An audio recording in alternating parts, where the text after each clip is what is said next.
Hello, welcome to Inside Out with myself, Junior Badila. Inside Out is the show where we bring professional, we bring entrepreneur, we bring people from diverse background to come speak to us about their journey. And on that journey today, we're having Angela Morris. Angela Morris is a business coach, entrepreneur, is an author. Angela, can you tell us a bit about yourself from the city of Croydon, vibrant city of Croydon, on today? How long did it take you to come? You're not coming from Croydon to now, isn't it? No, I'm not coming from Croydon today, but if I was coming from Croydon, I would have got on the train at Norwood Junction, on the Bedford train. But no, today came up the M1 from Willesden Green.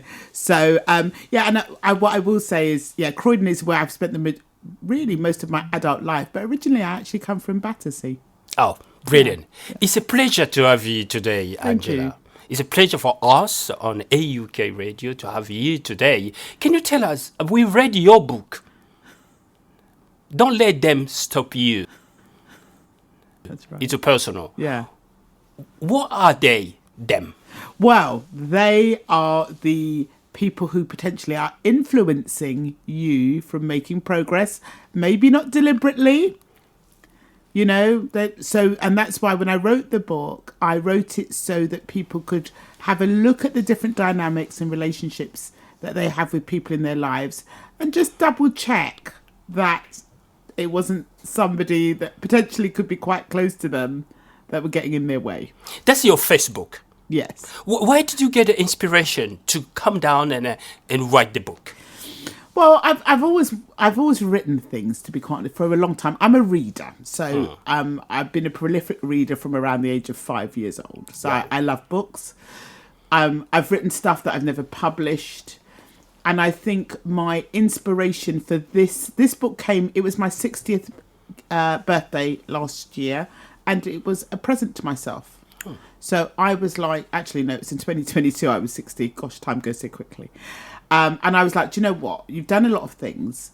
What you're going to do is you're gifted to yourself. It's not fancy holidays or cars or whatever. You're going to write a book and get it published. So I kind of set my face. And I felt like there were lots of things I was very passionate about, and in terms of sharing information. So I felt I could do it, and I did it in 8 months. 8 months? Yeah. But it's a birthday present for yourself, yes. But the book it's not personal, it's for readers as well. Absolutely. So what can reader take from don't let them stop them? Yeah, I think the reason I say it's personal is because I'm saying it's personal to you, the reader. It's your life. So there's lots of takeaways because within the chapters we look at, parental relationships. We look at siblings. We look at friends. So there's lots to take away. Each relevant. Some of it may all be relevant, maybe just a part. So there's something for everybody, and that's and I wrote it to be that way, so that whoever picked up the book, they might pick it up and read it and go, well, actually, my life is perfect. I'm all good. I haven't written it to you. Writing it to the person who feels stuck. I like the chapter 2. I've read your book. I was myself, African. I'm African myself. I always defend my identity and safeguard my belonging. But what struck me was in the chapter 2 when you bring issues around Afro-Caribbean parenting. And you give us example of the sort of the parenting. What can you tell us around that? Okay, so when I did my master's, my dissertation was actually around African Caribbean parenting, first and second generation, just kind of exploring that whole issue. And the reason why I was looking at that when I was doing my master's is I wanted to examine why is it that as a people, we are not quite where we should be. Do we go back to parenting? Do we go back to base and look at issues? And I realise it's a very sensitive subject, but I think it's important to address. I think parenting styles have changed over the years. But for some of us, we were raised under quite harsh parenting, very authoritarian, and we're in a different day now. So for me, it's about how do we kind of maybe move on from some of those experiences that inadvertently have held us back. I'm not saying parents want, they were doing what they could do at that time, especially for somebody like me, who's first generation born in this country. So I was also writing it that people that might identify, oh gosh, like, my parents love me, but they're smothering me, they're suffocating me, they're too overprotective, they're stopping me from getting on because I'm living through their fears. Angela, you, as you mentioned, you're first generation born in the UK, and you do have huge experience in healthcare. Yeah. You're not just the business coach, entrepreneur, but you got huge, I think more than 2 decade experience in 25 healthcare. years, yeah. So how does influence your book? Well, I think when I started off working with children, so I worked in a children's home for many years, and when you see children coming into care and you look at their care journey and their experiences, because parents are not able to raise them perhaps in an appropriate manner or even what's fit for culture here in the UK, then you meet them later on, not the same children, but you meet them as adults who are struggling with the difficulties of not being parented or being closely parented. You realise there's a connection there. So I think I mentioned in my book that, and it's true that a lot of people with mental health issues, not all, but some of them, they struggle to accept the fact that maybe their parents couldn't love them the way they wanted them to. And that's very sad. It is very sad. Let's focus on your skills, because you got quite huge skills, background, experience, and culturally yourself as Afro-Caribbean descendant, and you born here. What people can learn? What are the critical skills that you believe that people of your background they need to learn to go forward? I think, it's a really interesting question, because this is, maybe an ongoing debate. So one of the things that happens, and I get it, and that is people feel like, okay, I just need to be myself, quote unquote. I need to be me. I don't want anyone to stop me. But actually, one of the things, you have to learn how to be a bit adaptable, and you do have to understand, we call it now reading the room. You need to understand who you're interacting with. You need to modify at times your behaviour and the way you speak, because to get in is one thing, to get on is another. So I'm not saying everybody should be like me, but one of the things that has helped me is I've learned to modify and adapt in order to get on, not just to people please, but I need to get on, and I need to earn, and I need to work, and I need to get money. And if you understand human nature and how people are, so that's why I did psychology, because I think it's important to understand human nature so that you don't also get stuck. Do you think, talking on perspective of Afro-Caribbean community, do you think that there is a long way to go on with regard to the learning? Yeah, for me, I do.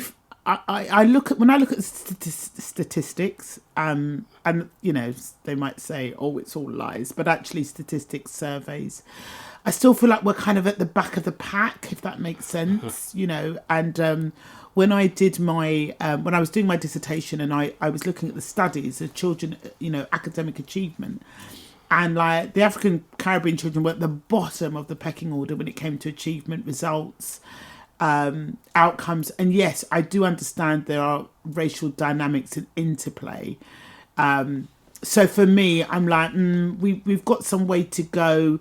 What is it that we need to do? Because you can't change the whole world. You can just change yourself. Kudos to people who want to, try and change the whole world. I'm kind of like, let's change the world one person at a time. So what can I do to change me? I can't change everybody, but I can change me. Yeah, those are the challenges. But what the book is suggesting, what can we do to alleviate what are the challenges? I think the purpose of the book is to look and evaluate, look at your life. It's easy to point the fingers, oh, you should be doing this. But actually, you need to look at you. Let's have a look at you. Let's see where you may be struggling, who you may be struggling with. Let's see where we can address those issues. Even in my book, I talk about where therapy may be needed. I have a list of resources at the back of where people could go if they need help. But if you can free yourself, that to me is the starting point, because sometimes we're just distracted. Oh, look at that person's got that problem and that person. But actually, what's going on with you? So I think if you can, which is all part of self-care. So I think the first step is if you can start caring for yourself by looking at what you need to do to get on, that will also have an impact on other people. You mentioned complex environments. What are they?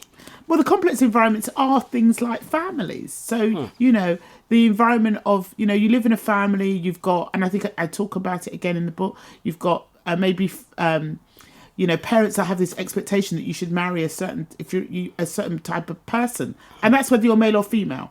Like in some cultures, like, oh, you need to marry a doctor. No, actually, I want to marry a road sweeper. Well, that's your choice. But they don't make it your choice. So that becomes complicated. And then you might be in a relationship that's very complicated. You might realise you've gone into the wrong relationship. You might have ended up with a narcissist. It's really complex. So, and how do you extricate yourself from those things rather than thinking, I just have to do what everybody wants me to do. I just have to suffer. And, I've heard people even say, I just have to get on with it. I'm like, that's not a quality of life. I'm not saying we haven't all done that from time to time, but you can't. If you want to keep living like that, it's fine. So that's what I'm saying is, I'm not writing to people that go, oh, actually, I'm all good. I'm writing to people who go, I need a bit of help to get out of this, or I know something's not quite right and I don't know what it is. And maybe there's something in this book that will help me identify what my issue is that's stopping me from being the person I really want to be. And how did you get Eric Collins to forward your book?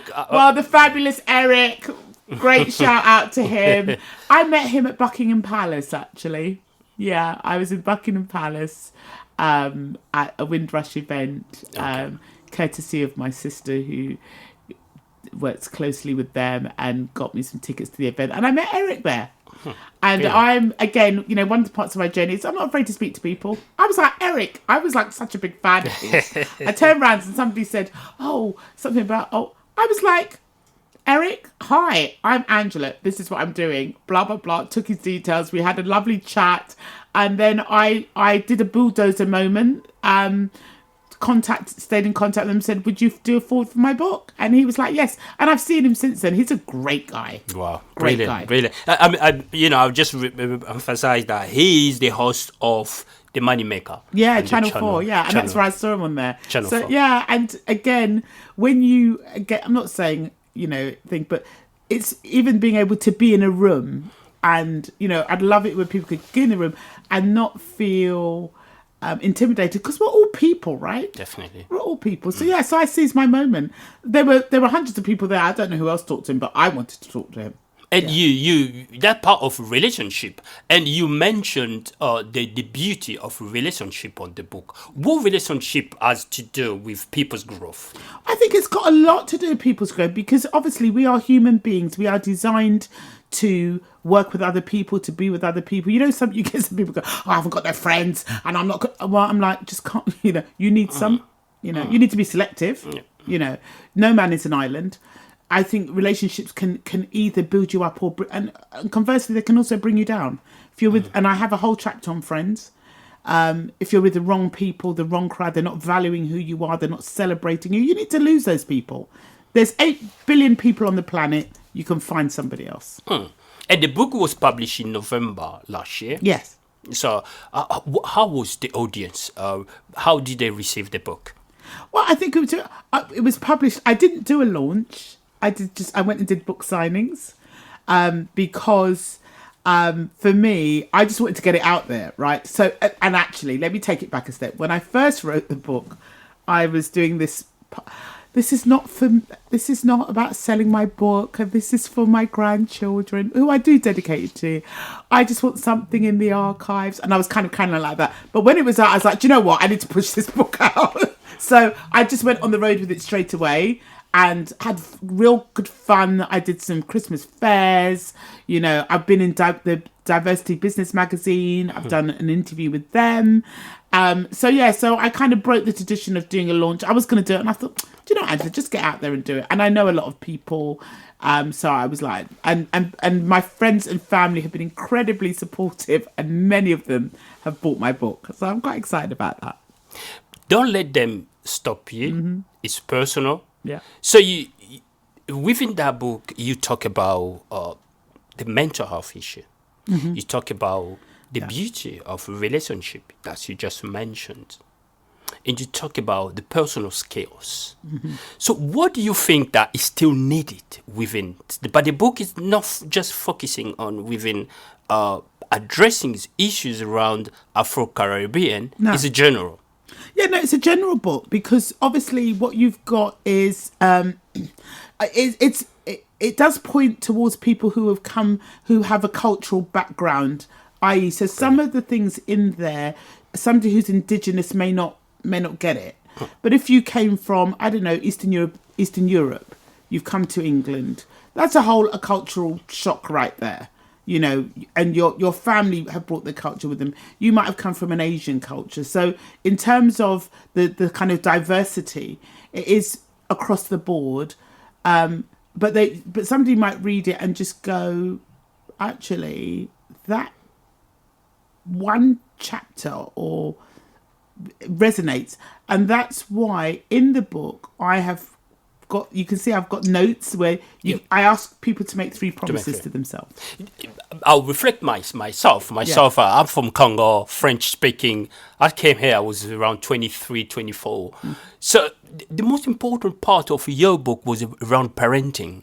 I'm a parent myself, so I've reflected on that book. So that's kind of an environment that you're mentioning. It's something that I took from that book. So as you said, each one, depending on your cultural background, you still have a part to learn from this book. What are your advice for people who are reading your book? Yeah, well, I think what I will say, initially, it's not, I mean, you're reading the first bit, it's not all about parenting, because I then go and talk about significant others, which is a whole, by the time you get to chapter 5, I think it is, that's one whole hand grenade right there, because I start talking about your relationships with your partner, what that looks like. Then later on, I start talking about things like setbacks and also people that have been through things like financial abuse. So there's, the first bit is parenting. The second bit is just we're going in, as the kids would say. We are going there.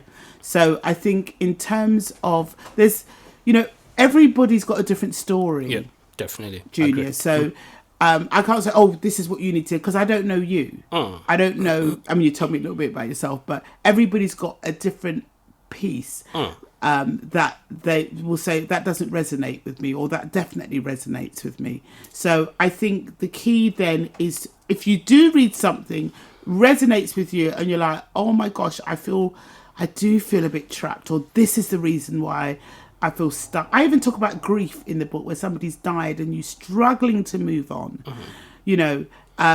so then you need to, as an adult, take responsibility to take the next step to rectify that issue where you can. I'm not, if somebody passes away, obviously they can't come back. But if you're stuck in perpetual grief, then you make the moves. Maybe you go and see a grief counsellor.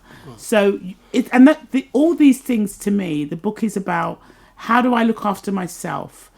There's a lot of talk about self-care. It's a very common topic, but what does self-care actually look like? It's not to use the word, oh, you need self-care. What is self-care? Is it a spa? Is it going for a massage? Is it going to see a therapist? Is it, walking away from certain groups that are toxic, that are not helpful? That also is self-care. So for me, I guess the message, would be within that, look at ways of how you can start looking after you, because there's only one you and you only have one life. And when it's done, it's done. You don't want to end up old, bitter, regretful, shoulda, coulda, woulda, wishing, I wish. So my book is to help, part of my journey I put in there, but also to help people, because I really love seeing people really live in the freedom of who they should be. Definitely. Don't let them stop you. It's personal. It's on Amazon, so people can find it Yes, on they Amazon. could go on Amazon, just start typing in "Don't Let Them," and it comes up. It comes up. On Thursday, I went on Google, just boom, bang, it comes out straight away. Are there any other platforms that people can go and find the book, buy it, or download oh gosh, there's loads of them. There's Ingram Sparks, there's Smashwords, there's Drafted Digital, there's it's online Waterstones, online, what's that other one called? The big book one that all the students go. It's in loads of stores. It's even on. It's on. I got a link. It's even on the South Korean online book. So if you Google it, it's everywhere. But Amazon is obviously the easiest and the quickest. And if you're on Prime, you get it a bit cheap. You get £1 off. Definitely. So don't let them stop you. It's a personal. So it's 140 pages, and you're asking our readers to give you feedback as well. You need the feedback. So. Yeah, absolutely. What I would like is for people that have enjoyed the book to put a nice review on Amazon. That would be nice, and not to be shy about that. If you haven't enjoyed it, just send me an email. Don't put it up there on the website. Yeah. So I'm quite happy for them to do that. To review. What next, Angela? Oh gosh. What next on your list? Well, there's always something next on my list. I've always got something. So for me, one of the things I've got planned is a podcast. I'm planning to do a Don't Let Them Stop You podcast where we will explore subject matters from the book, interviewing really interesting people to talk about their experiences. And then I'm in the middle of writing a second book. One of the things I've learned to do, Junior, is to embrace who I am. I am somebody who my brain needs to be stimulated and active, and I embrace that. So I'm not what's the word, shy about trying new things. Because I feel like, well, if I don't do it, I don't want to look back, God spare my life, if I'm like 85 years old, I don't want to go, I wish I'd done that. And can I just say, one of the things, so doing things like this book, so because I've worked in health and social care and done just about every sector, when I was a domiciliary care manager, I met a couple of people, women actually, who were in their 90s. And one of the things I've realised is when you come in the presence of greatness, you always have a question ready. So to me, the fact that you live to your 90, that's amazing. So my question to them was, if you could do, and I asked two of them, and I said, if you could turn the clock back, if you had known you were going to get to 90, what would you do differently? And I'll never forget, one of them said, and it stuck in my mind. She said, if I had known I was going to live to be 90, I would have been more daring. And that struck me, right? The other lady, she said, she got married twice. She said, I've outlived 2 husbands. And she said, but I never thought that I could find love twice the way I did. Right. So, when she said that, I was like, because none of us can predict the future. People might think, I might be gone, but you may be one of those sitting there going, I wish I'd been more daring. And I think that would be, it's not sad. I mean, she was doing well, but I was like, okay, I need to catch that ball and recognise that, because I'm 61 now, and let me do all the stuff that I felt a bit, I can't. So I'm just doing it. So it's never too late to do anything. Never too late. I must tell you that somebody she bought my book. She's encouraged her friends to buy. Her mother saw the book and said, I want a copy. Her mother is 93. She's 93. She got a copy of my book on her birthday. Also, I've had people in their 80s literally buy the book, read it and interview me like they would, just informally. So it's for all ages, because while you have breath, it's never too late. Never too late. I read the book myself, quite interesting. I got my part, as I said, around parenting. We always struggle. Yeah. We always struggle as a parent, young parent. We always struggle across it. and try to integrate your own culture, belonging, identity within a UK culture is a challenge, as you Absolutely. say. And Yeah. you don't want to allow people to stop you. You don't want to allow people to stop you because to you is a personal, because of your belonging, because of your identity. Yeah, absolutely. Well, I'm glad you gleaned that from the book. So yeah, so if I say it's a good book, when I finished the book, when I'd written that, and there was so much more I could have written, and I was like, okay, cool, save that for another book. But I did feel like I'd put something out there that would stand the test of time, and even 100 years time, the principles would remain more or less the same. What particular advice would you like to provide to the readers and listeners, people who are there listening to us? Advice in we have to know. That's a very broad word. Advice, I guess I would just say, make it a quest to live the life that you want to live. Yeah, not other people. What other people want you to live. Quite interesting. Before we go on break, you summarized the book very brilliantly. I like the one part that you said you don't want to sound you don't want to sound very intellectual. You want the readers, everyone, to get anything depending on their cultural background. Anyone Absolutely. To get anything from your book. Yeah, because everybody's got different, even within culture, people have different experiences within their cultural background. So some people have had very tough times. Some people have had maybe smoother times.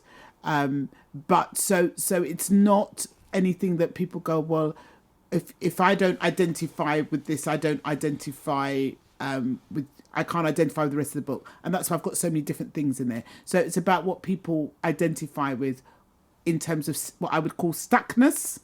And then how do I get out of this? So I because once you see it, it's very difficult. You can dismiss it and go, well, I just have to get on with my life. But then how do I start to get on this journey of being free enough to live the life that I feel that I'm called to live, not what other people are calling me to live. Brilliant. Anything you would like to say, Angela? No, well, I would like to share a little bit of my book, if that's all right with you. Is that okay? Yeah. So this is just page, if those of you who are listening have the book with you, it's on page 51. So again, just to bring out, it's taken from my chapter 3, Friends, Simply the Best ? So on page 52, I'm just going to read a little bit so you can have a taster. So the subtitle is, How Do They Make You Feel? If conversations always leave you feeling drained, just double check you're not being used as an emotional buffer. When you are full up mentally or emotionally of other people's stuff, as great as a distraction this can be, you need to stay mindful that their emotional dramas are not slowing you down. I love the proverb, stop drinking bush for other people's fever. In other words, don't take on other people's problems, which are invariably nothing to do with you. What does it look like? Getting angry on behalf of a friend, getting caught up in the fight, feeling aggrieved and upset based on what they shared with you. All of these emotions, and you are not even directly involved. Don't let people target you for their emotional use. Actually, it's a narcissistic trait. A quick way to analyse this type of friendship is to start sharing your problems, and let's see if they're still interested, or find an excuse to attend to something or someone else. So I'd like to remind people that although friendships will involve components of being supportive, you cannot help everyone and you cannot save everyone. And if this is the major component of your friendship, I would safely conclude that this is more of a mentoring counselling relationship than one of mutual benefit and admiration of each other. My advice to you, stop taking pills for other people's headaches. Very insightful, Angela. It's a pleasure. It's been a pleasure to have you, Angela. Thank live you. Here on Likewise. AUK Radio. That was the first time for your Facebook. Yes. And first ever radio interview, actually. Never been on radio before. Everything starts by one, Angela. Absolutely. Just like your book, that was the first book. Yes. And your first radio interview. Yeah. So we're expecting you next time for your next book. Oh, love to That come back. we don't want to reveal the title yet. No, not yet. Of your No, book, no. yeah. But it's working in progress. Absolutely, 100%. Yeah, it'll be out before the end of the year. Thank you to you. You've been there listening and watching us on Inside Out for Angela Facebook. Don't let them stop you. It's personal. It's book. Or go on Amazon or type in Google. You'll find everything there. We'll need your review as well for this Facebook of Angela. And we're expecting Angela next time for the second book that we're not revealing the title yet. It's been a pleasure for you, for us, for Angela. Thank you, and we'll catch up next time. Thank you. Bye-bye. Thank you for having me. Thank you, Angela.